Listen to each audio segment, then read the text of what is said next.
जय Hind friends. PCS study zone में आपका स्वागत है।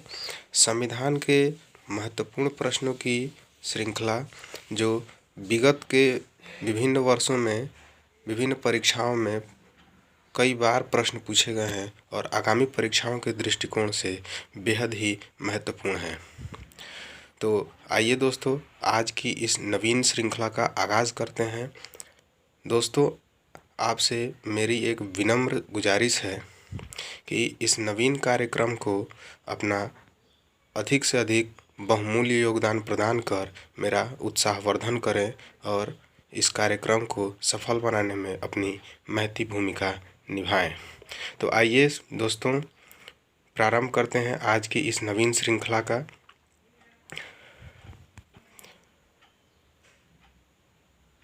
प्रश्न संख्या 1। भारतीय संविधान के निर्माण के क्रम में सर्वाधिक गहरा प्रभाव किसका पड़ा था? ऑप्शन नंबर ए है भारत शासन अधिनियम 1935 का। ऑप्शन नंबर बी है दक्षिण अफ्रीका के संविधान का। ऑप्शन नंबर सी है आयरलैंड के संविधान का, या ऑप्शन नंबर डी है ब्रिटेन के संविधान का। तो दोस्तों, इसका करेक्ट आंसर होगा ऑप्शन नंबर ए, भारत शासन अधिनियम 1935 का भारत के संविधान पर सर्वाधिक गहरा प्रभाव पड़ा था। इसे मिनी कॉन्स्टिट्यूशन के नाम से भी जाना जाता है, मतलब कि लघु संविधान। इसके कई सारे अधिनियम और अनुच्छेदों को भारतीय संविधान में सम्मिलित किया गया था। तो आइए मित्रों, आगे बढ़ते हैं दूसरे प्रश्न की तरफ। प्रश्न संख्या 2। संविधान संशोधन की प्रक्रिया किस देश से ग्रहण की गई है? पूर्व सोवियत संघ से, ऑप्शन नंबर ए है। ऑप्शन नंबर बी है जर्मनी से। ऑप्शन नंबर सी है दक्षिण अफ्रीका से। ऑप्शन नंबर डी है ब्रिटेन से। फ्रेंड्स, इसका करेक्ट आंसर है ऑप्शन नंबर सी, दक्षिण अफ्रीका से। आइए फ्रेंड्स, आगे बढ़ते हैं क्वेश्चन नंबर 3 की तरफ।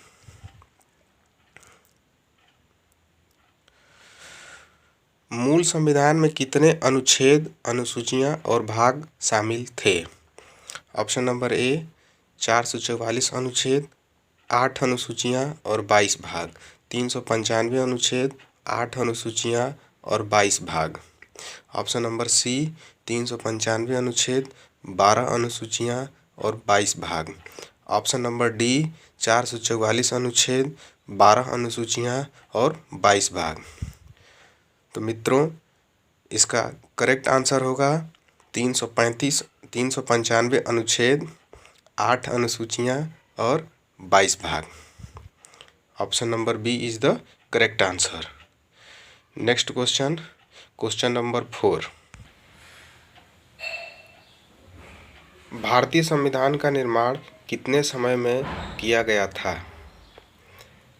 ऑप्शन नंबर ए है 2 वर्ष 11 माह 18 दिन। ऑप्शन नंबर बी है 2 वर्ष 10 माह 18 दिन। ऑप्शन नंबर सी है 2 वर्ष। ऑप्शन नंबर डी है 2 वर्ष 11 माह और 17 दिन। तो मित्रों, इसका करेक्ट आंसर है 2 वर्ष 11 माह 18 दिन। प्रश्न संख्या 5। जुलाई 1946 में गठित संविधान सभा के कौन से सदस्य नहीं थे? ऑप्शन नंबर ए है doctor Rajendra Prasad. Option number B है K M. Munshi. Option number C है Abul Kalam Azad. Option number D है महात्मा गांधी। तो इसका करेक्ट आंसर होगा friends option number D, Mahatma Gandhi. अगले प्रश्न की तरफ बढ़ते हैं। प्रश्न संख्या 6। संविधान सभा के अस्थायी अध्यक्ष कौन थे? Option number A Sachchidananda Sinha. Option number B B N. Rao. Option number C Vallabh Bhai Patel. Option number D इनमें से कोई नहीं। Option number A Sachchidananda Sinha. मित्रों, यह प्रश्न कई बार बहुत ढेर सारे परीक्षाओं में पूछे जा चुके हैं। कृपया इन प्रश्नों की अनदेखी कभी न करें और इन प्रश्नों को गंभीरता से लें, ताकि आपके आगामी परीक्षाओं में इन प्रश्नों में से आगामी परीक्षाओं में अगर कोई प्रश्न टकराए तो वो छूट न पाए, आपकी नज़रों से बच न पाए। जैसे कहा जाता है ना कि ऐसा अभेद्य सुरक्षा व्यवस्थाएं प्रधानमंत्री या किसी अन्य वीआईपी लोगों के रैली में संबोधन में लगाई गई थी कि परिंदा भी पर नहीं मार सका। इसी तरीके से आपकी नज़रों के सामने से आने से ये प्रश्न बच कर नहीं जाना चाहिए मित्रों। ऐसे तैयार करें आप, इसे कई बार रिपीट कर लें तो ये जो है आपके मस्तिष्क में अमिट छाप की तरफ जो है बैठ जाएगा। तो आइए फ्रेंड्स, नेक्स्ट क्वेश्चन देखते हैं। क्वेश्चन नंबर 7, संविधान के संवैधानिक सलाहकार कौन थे? ऑप्शन नंबर ए बी भाई पटेल यानी Vallabh Bhai Patel, option number B B D Savarkar, option number C B N Rao, option number D Jawaharlal Nehru. तो इसका करेक्ट आंसर होगा friends option number C B N Rao. आइए फ्रेंड्स देखते हैं अगला प्रश्न। संविधान सभा का गठन किसकी अनुशंसा पर हुआ था? ऑप्शन नंबर ए है अगस्त प्रस्ताव, ऑप्शन नंबर बी है Cripps mission, option number C है cabinet mission, option number D है मनबाटन योजना या माउंटबेटन योजना। तो फ्रेंड्स इसका करेक्ट आंसर होगा option number C cabinet mission. जब कैबिनेट मिशन इंग्लैंड से भारत आया था फ्रेंड्स, तो उस समय इंग्लैंड के प्रधानमंत्री कौन थे? आप लोग कमेंट सेक्शन में कृपया हमें बताएं। और इस कैबिनेट मिशन का अध्यक्ष कौन था, इसके भी बारे में ज़रूर कमेंट सेक्शन में राइट डाउन करें। इसका करेक्ट आंसर होगा फ्रेंड्स कैबिनेट मिशन। आइए बढ़ते हैं अगले प्रश्न की तरफ। प्रश्न संख्या 9, कलकत्ता में सर्वोच्च न्यायालय की स्थापना किस रेगुलेटिंग एक्ट के द्वारा की गई थी?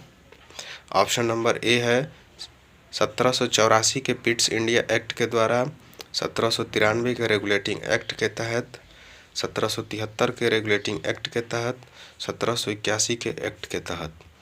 तो फ्रेंड्स इसका करेक्ट आंसर होगा 1773 के रेगुलेटिंग एक्ट के तहत। और फ्रेंड्स एक और प्रश्न मैं आपसे करता हूं कि जो ये कलकत्ता में सर्वोच्च न्यायालय की स्थापना 1773 के रेगुलेटिंग एक्ट के तहत की गई थी, इसके मुख्य न्यायाधीश कौन थे? और जो 3 अन्य न्यायाधीशों का पैनल था उसमें कौन कौन शामिल था? फ्रेंड्स इसको थोड़ा एक चैलेंजिंग प्रश्न है आप लोगों के लिए।